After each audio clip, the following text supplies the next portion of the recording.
يا أيها الناس اتقوا ربكم الذي خلقكم من نفس واحدة وخلق منها زوجها وبث منهما رجالا كثيرا ونساء واتقوا الله الذي تساءلون به والأرحام إن الله كان عليكم رقيبا يا أيها الذين آمنوا اتقوا الله وقولوا قولا سديدا يصلح لكم أعمالكم ويغفر لكم ذنوبكم ومن يطع الله ورسوله فقد فاز فوزا عظيما أما بعد فإن أصدق الحديث كتاب الله وخير الهدي هدي محمد صلى الله عليه وسلم وشر الأمور محدثاتها وكل محدثة بدعة وكل بدعة ضلالة وكل ضلالة في النار.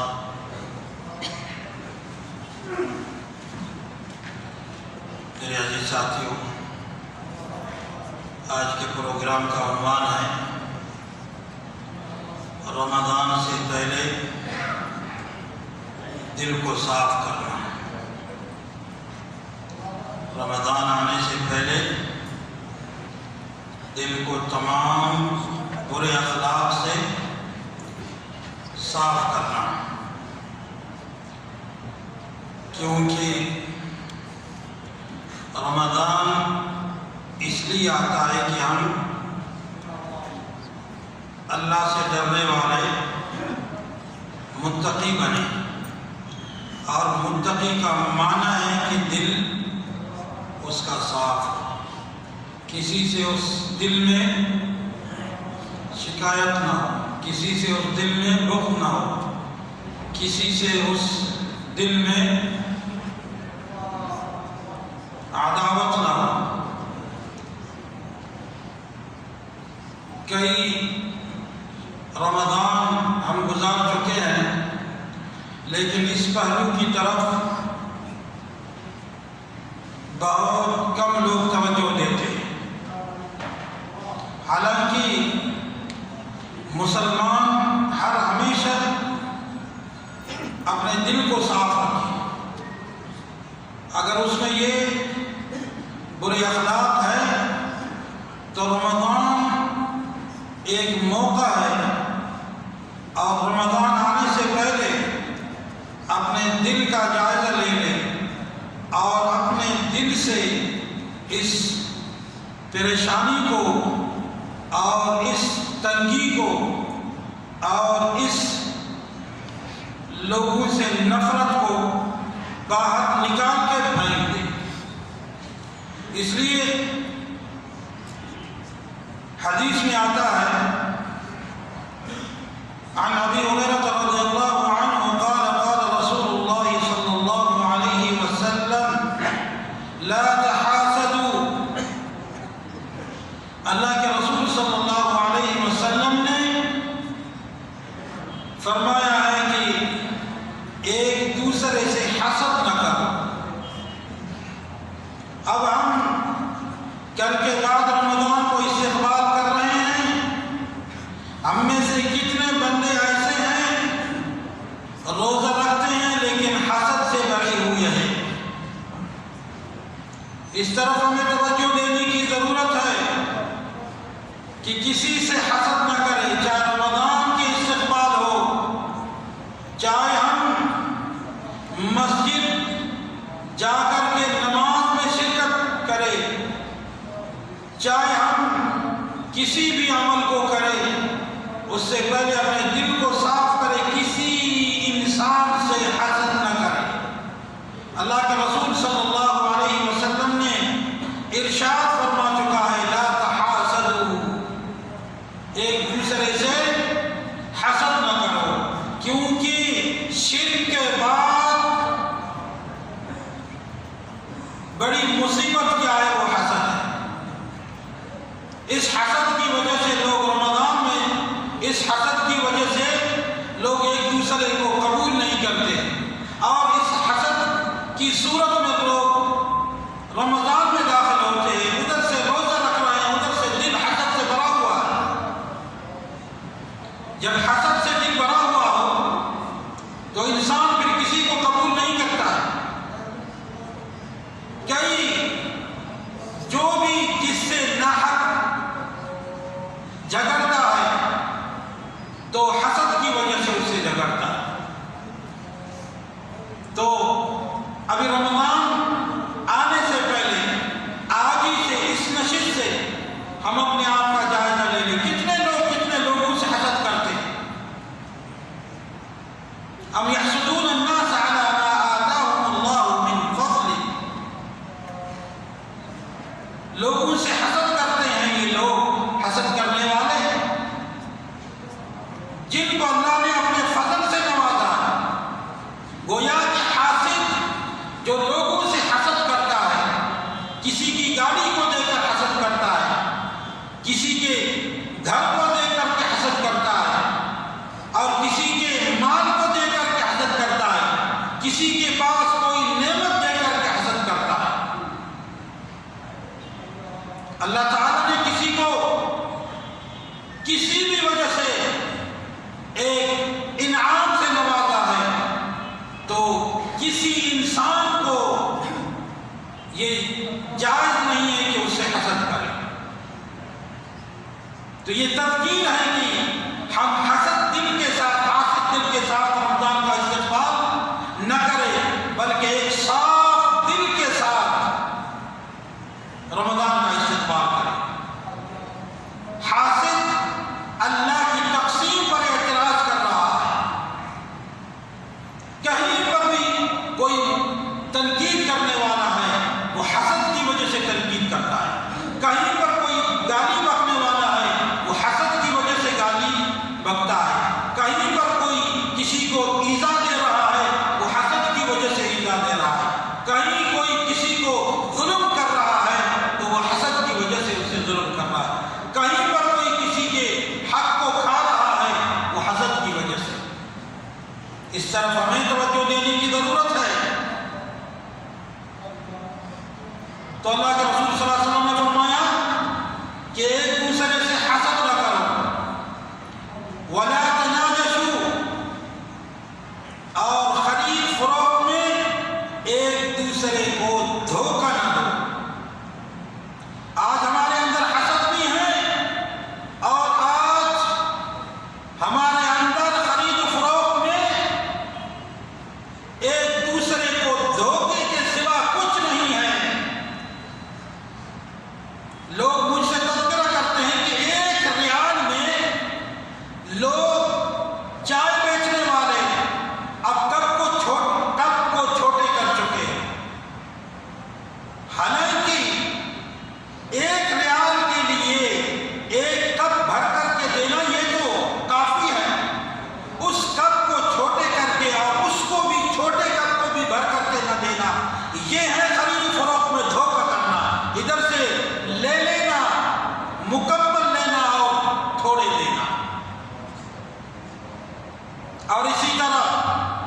ہوٹل کے کام کو لے لو، بلڈنگ لائن کے کام کو لے لو، بزنس کو لے لو، لوگ اس کے نام کو چالاکی رکھ چکے ہیں، جو فراڈ کرنے میں اور دھوکہ دہی میں کسی کو لوٹتا ہے اور بزنس کرتا ہے، خرید و فروخت کرتا ہے دھوکہ دہی کے ساتھ۔ اس سے اللہ کے رسول صلی اللہ علیہ وسلم نے منع کیا ہے، لیکن ہم اس کے نام کو کیا رکھتے ہیں؟ چالاکی۔ فلان کام کرنے میں، بزنس کرنے میں، خرید فروخت میں بہت ماہر ہے۔ اب مسجد کے سامنے کتنے لوگ آتے ہیں، نقلی چیزوں کو مسلمانوں کو بیچ کر، اور ان مسلمانوں کو جو وَيَخْتَصُّ بِرَحْمَتِهِ مَن يَشَاءُ، جن کو اللہ تعالیٰ نے اپنی رحمت کے لیے خاص کر چکے ہیں، اور نماز پڑھ کر کے نکلتے ہیں، اللہ کے نام لے کر کے نکلتے ہیں، اور ایاک نعبد و ایاک نستعین پر آمین کہتے ہیں اور نکلتے ہیں۔ اور جو لوگ باہر چیزیں بیچ رہے ہیں وہ ان کی ایک تو نماز میں آواز آ رہی ہے، اور دوسری چیز کیا ہے؟ ان مسلمانوں کو، مخصوص لوگوں کو جن کو اللہ تعالیٰ نے اپنی رحمت کے لیے خاص کر دیا ہے، ان کو دھوکہ دیتے ہیں۔ ایسی چیز پیش کرتے ہیں، دیکھنے میں وہ چیز اچھی لگ رہی ہے اور اصل میں وہ کھوکھلی چیز ہے۔ تو اللہ کے رسول صلی اللہ علیہ وسلم کی اس حدیث کو رمضان سے پہلے ذہن نشین کر کے ہم زندگی گزارتے، چاہے رمضان ہو چاہے رمضان نہ ہو،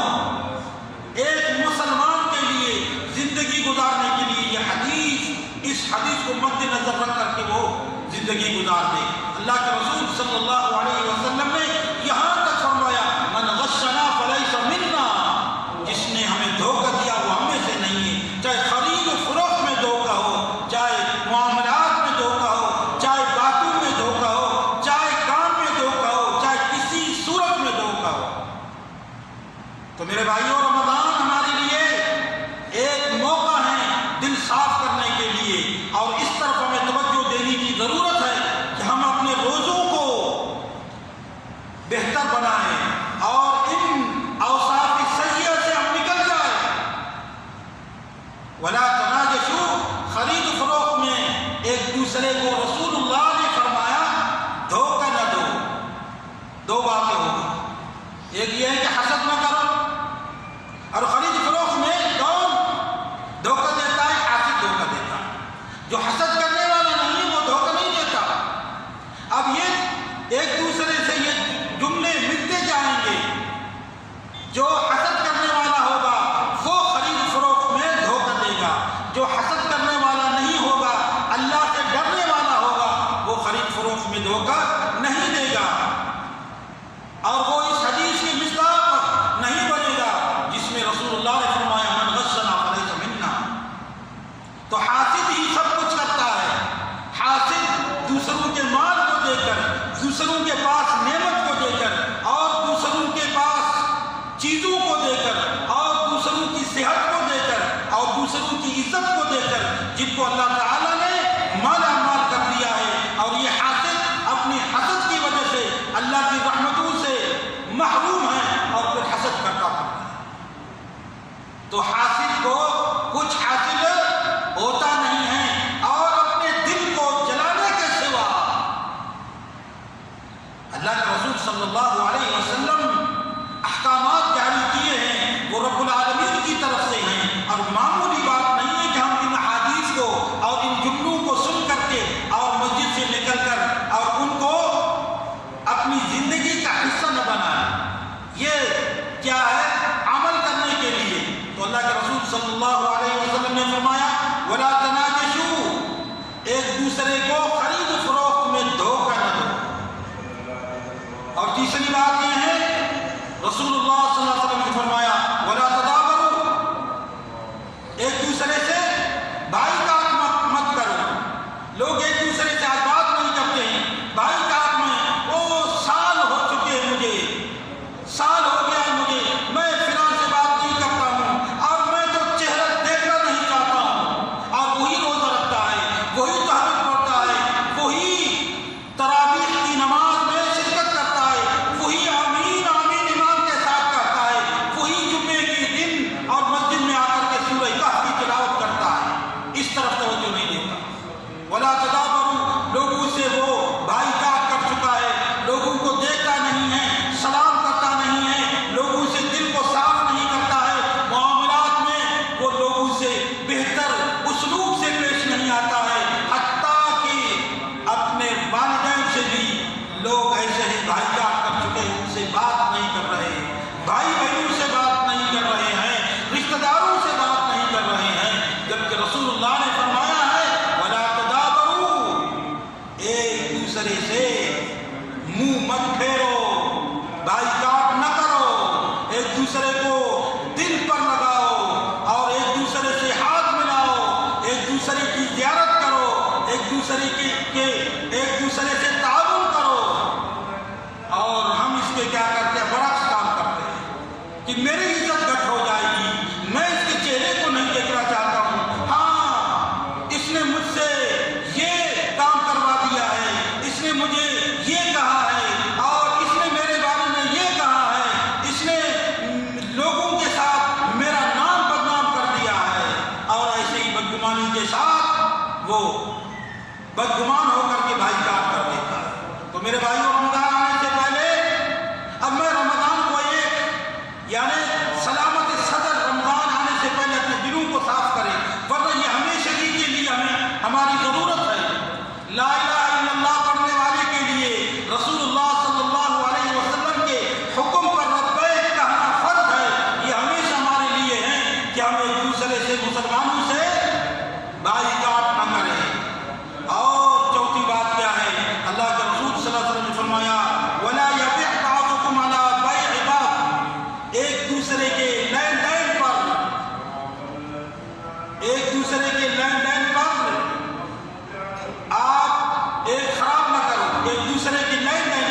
مثال کے طور پر دو آدمی سامان بیچ رہے ہیں اور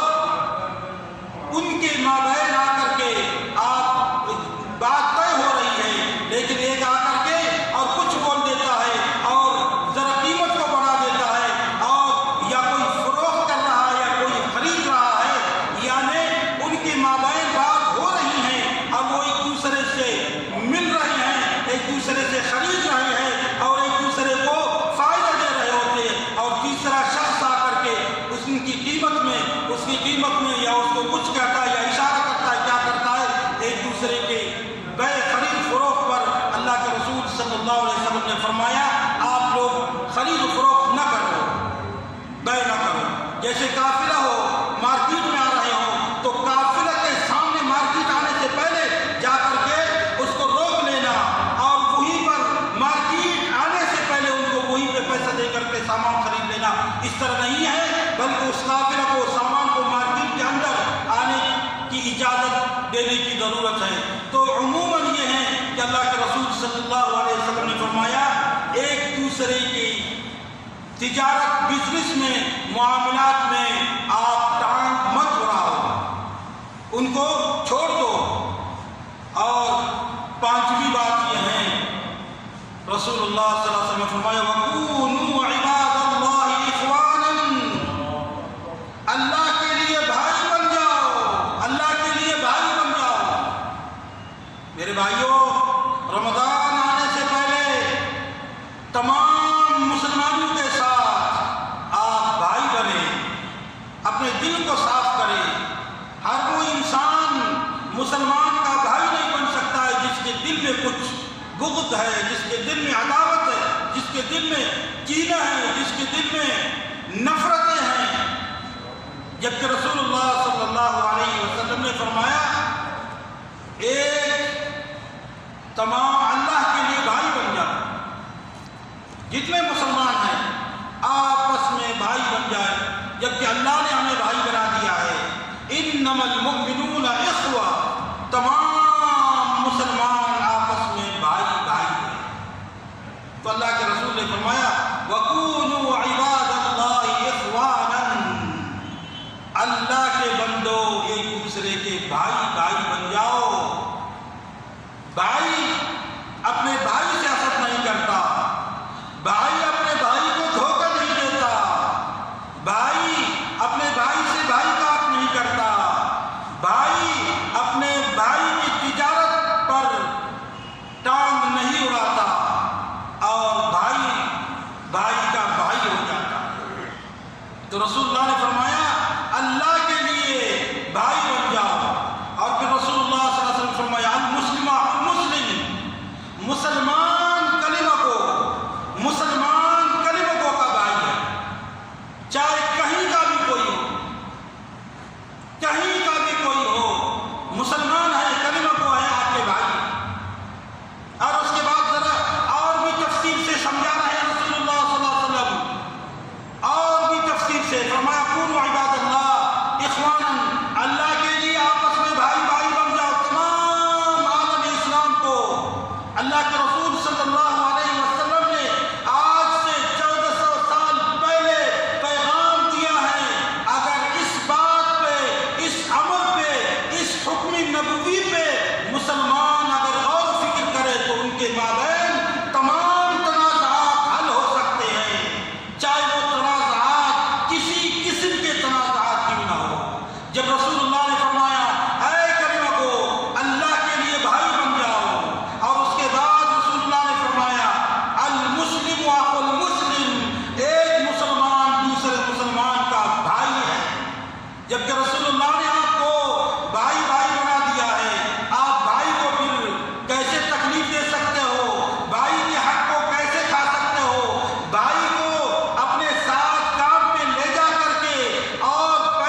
اگر یہ مسلمان ہیں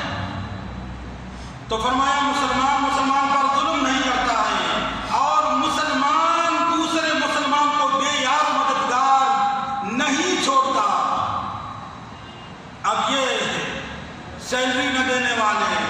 اور پیسہ وصول کر کے مزدور کو، جبکہ رسول اللہ نے مزدور کے بارے میں فرمایا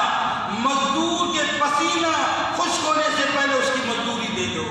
اور یہ گھوم پھر رہا ہے بیچارے کہ 9,000 میرے فلان پر ہے، 10,000 میرے فلان پر ہے، اتنے ہزار میرے فلان پر ہے، میں بچوں کے لیے اتنے مہینے سے پیسے نہیں بھیجا ہوں، اور یہ مسلمان آرام سے خزانہ لے کر کے اور سو رہا ہے اور آرام سے کھانا کھا رہا ہے، آرام سے اپنی فیملی کے ساتھ گھوم رہا ہے، پھر رہا ہے، اور ادھر سے مسلمان کو اس نے انتظار میں رکھا ہے، جبکہ رسول اللہ نے فرمایا مسلمان کا بھائی ہے اور اس پر ظلم نہیں کرتا ہے اور مسلمان کو بے یار و مددگار نہیں چھوڑتا ہے۔ ولا یکذبہ، اور ایک مسلمان دوسرے مسلمان کو جھوٹا نہیں سمجھتا ہے اور ان کے ساتھ جھوٹ نہیں بولتا ہے اور اس کو جھوٹا نہیں سمجھتا ہے اور اپنے بھائی کو وہ سچا سمجھتا ہے، اپنے بھائی کے ساتھ خندق پیشانی سے پیش آتا ہے۔ انسان اپنے بھائی کو کب جھوٹا سمجھتا ہے؟ جب خود وہ خندق پیشانی کے ساتھ مسکراتے ہوئے اپنے بھائی سے ملاقات نہ کرے اور اپنے بھائی کو دھوکہ دینے کا ارادہ رکھے تو وہ اپنے دوسرے بھائی کو بھی اپنے جیسے سمجھتا ہے تو اس کو جھوٹا سمجھتا ہے۔ اب دنیا کے لوگ اس کے سامنے کیا ہے؟ سب جھوٹے ہیں، جبکہ رسول اللہ نے فرمایا مسلمان کا بھائی ہے، ظلم نہیں کرتا ہے اور مسلمان کو بے یار مددگار نہیں چھوڑتا ہے، اور پھر فرمایا وہ اس کو جھوٹا نہیں سمجھتا ہے، اور پھر اللہ کے رسول نے فرمایا ولا یحقرہ، اور اپنے دوسرے مسلمان کو حقیر نہیں سمجھتا ہے۔ اللہ اکبر! ہم ان اوصاف سیئہ کے ساتھ رمضان کا استقبال کر رہے ہیں، کتنے مسلمانوں کو ملک کے نام سے حقیر سمجھتے ہیں، کتنے مسلمانوں کو لینگویج کی وجہ سے حقیر سمجھتے ہیں، کتنے مسلمانوں کو ہلکے کام کرنے کی وجہ سے ان کو حقیر سمجھتے ہیں، کتنے مسلمانوں کو مختلف وجوہ اور مختلف صورتوں میں وہ ان کو حقیر سمجھتے ہیں، جبکہ رسول اکرم صلی اللہ علیہ وسلم نے مسلمان کو حکم دیا ہے کہ ایک مسلمان دوسرے مسلمان کو حقیر نہیں سمجھتا ہے۔ آج ہم ان اوصاف حسنہ سے اپنے آپ کو نکال چکے ہیں، ان اوصاف حسنہ کو اپنی زندگی سے ہم نکال چکے ہیں، اور ان اوصاف حسنہ کے جو برعکس ہے، خلاف ہے، ان کو اپنی زندگی ہم بنا چکے ہیں، اور ان کو ہم اپنے لیے چالاکی اور ان کو اپنے لیے، جبکہ ہم سنت رسول اور حکم نبوی کے خلاف زندگی گزار رہے ہیں، اور پھر ہم یہ انتظار کر رہے ہیں کہ میری زندگی میں چین و سکون کیوں نہیں ہے۔ میں یہ سوچتا نہیں ہوں کہ میں نے مسلمان پر ظلم کر دیا ہے، میں سوچتا نہیں ہوں کہ میں مسلمان کو بے یار مددگار چھوڑ دیا ہے، میں سوچتا نہیں ہوں کہ میں مسلمان کو جھٹلا چکا ہوں، اور میں سوچتا نہیں ہوں کہ میں مسلمانوں کو حقیر سمجھتا ہوں۔ ان چیزوں کی طرف ہم توجہ نہیں دیتے ہیں، پھر سکون کو ہم چاہتے ہیں، پھر ہم چاہتے ہیں کہ معاشرہ میرے ساتھ کیوں صحیح نہیں ہے۔ آپ اپنے سے شروع کریں، آپ معاشرہ کو اپنے سے ٹھیک کرنے کی کوشش کریں، اس حدیث کو اپنے سامنے رکھ کر کے کسی سے حسد نہ کریں اور کسی کو خرید فروخت میں دھوکہ نہ دے اور کسی سے بائیکاٹ نہ کرے، کسی کے بیع پر آپ بیع نہ لگائیں، اور اسی طرح اللہ کے لیے مسلمانوں کے ساتھ مسلمانوں کو اپنے بھائی سمجھے، اور اللہ کے رسول صلی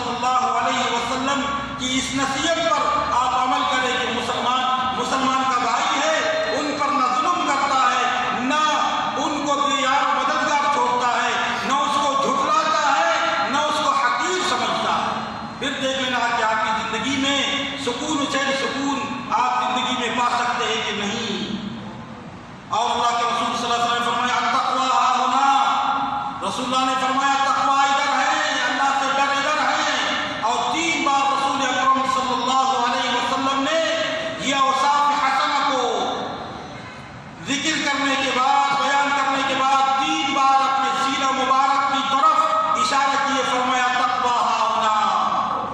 اور پھر اللہ کے رسول صلی اللہ علیہ وسلم نے فرمایا کسی مسلمان کے برا ہونے کے لیے یہ کافی ہے، کسی مسلمان کے برا ہونے کے لیے، کسی انسان کے برا ہونے کے لیے کون فرما رہا ہے؟ کسی پیپر میں نہیں آیا، کسی ٹیلی ویژن کی خبر نہیں ہے، اور کسی ماہر نفسیات کی بات نہیں ہے، بلکہ رسول اکرم صلی اللہ علیہ وسلم کا ارشاد ہے۔ اللہ کے رسول صلی اللہ علیہ وسلم نے فرمایا اگر معاشرہ کو سدھارنا چاہتے ہو تو اس طرف توجہ دو۔ رسول اکرم صلی اللہ علیہ وسلم نے فرمایا ایک انسان کے برا ہونے کے لیے اتنا ہی کافی ہے کہ دوسرے انسان کو، دوسرے مسلمان کو اپنے سے کم تر اور حقیر سمجھے۔ کتنے لوگ ہمارے سامنے لوگوں کو حقیر سمجھتے ہیں، تو کیسے معاشرہ ٹھیک ہو جائے؟ تو اللہ کے رسول صلی اللہ علیہ وسلم نے فرمایا ایک انسان کے برا ہونے کے لیے اتنا ہی کافی ہے کہ ایک اپنے بھائی کو حقیر سمجھے۔ اس کے بعد رسول اکرم صلی اللہ علیہ وسلم نے فرمایا رسول اللہ صلی اللہ علیہ وسلم نے فرمایا کل المسلم علی المسلم حرام۔ رسول اکرم صلی اللہ علیہ وسلم نے فرمایا ہر مسلمان کا خون دوسرے مسلمان، ہر مسلمان کا خون اور اس کا مال اور اس کی عزت آبرو دوسرے مسلمانوں کے لیے حرام ہے۔ آپ کسی کے خون کو ناحق نہیں بہائیں گے، اور کسی کی عزت پر آپ حملہ نہیں کریں گے، اور کسی کے مال کو باطل طریقوں سے آپ نہیں لوٹ سکتے ہیں۔ اللہ کے رسول صلی اللہ علیہ وسلم نے یہ اوصاف حسنہ کو اپنانے کے لیے بیان کیا، اور آج اگرچہ ہم ان اوصاف حسنہ کے خلاف اوصاف سیئہ کو اپنی زندگی بنا چکے ہیں، تو اللہ کے رسول نے فرمایا ہر مسلمان کا خون اور اس کا مال اور اس کی عزت دوسرے مسلمانوں کے لیے حرام ہے۔ نہ آپ اس کے خون کو بہا سکتے ہو، نہ اس کی عزت پر آپ ہاتھ بڑھا سکتے ہو، نہ آپ اس کے مال کو ہڑپ کر سکتے ہو۔ آج آگے ہم دیکھ لیں اپنے معاشرے میں کہ ہم سے نہ مسلمانوں کی عزت محفوظ ہے، نہ مسلمانوں کے مال محفوظ ہے، نہ مسلمانوں کے خون محفوظ ہے۔ مسلمان کے ہاتھ مسلمان کے خون سے آلود ہے، مسلمان کی عزت پر حملہ کر دیتا ہے، مسلمان کے مال کو کھا لیتا ہے، جبکہ رسول اللہ نے فرمایا ایک مسلمان کے برا ہونے کے لیے، ایک انسان کے برا ہونے کے لیے اتنا ہی کافی ہے کہ اپنے مسلم بھائی کو حقیر سمجھے۔ اور اس کے بعد رسول اللہ نے یہ ذکر فرمایا کہ ایک مسلمان کے دوسرے مسلمان کے لیے خون اور مال اور عزت حرام۔ اللہ تعالیٰ ان باتوں پہ ہمیں عمل کرنے کی توفیق عطا فرمائے۔ وصلی اللہ وسلم علی رسولنا محمد وعلی آلہ وصحبہ اجمعین۔ والسلام علیکم ورحمۃ اللہ وبرکاتہ۔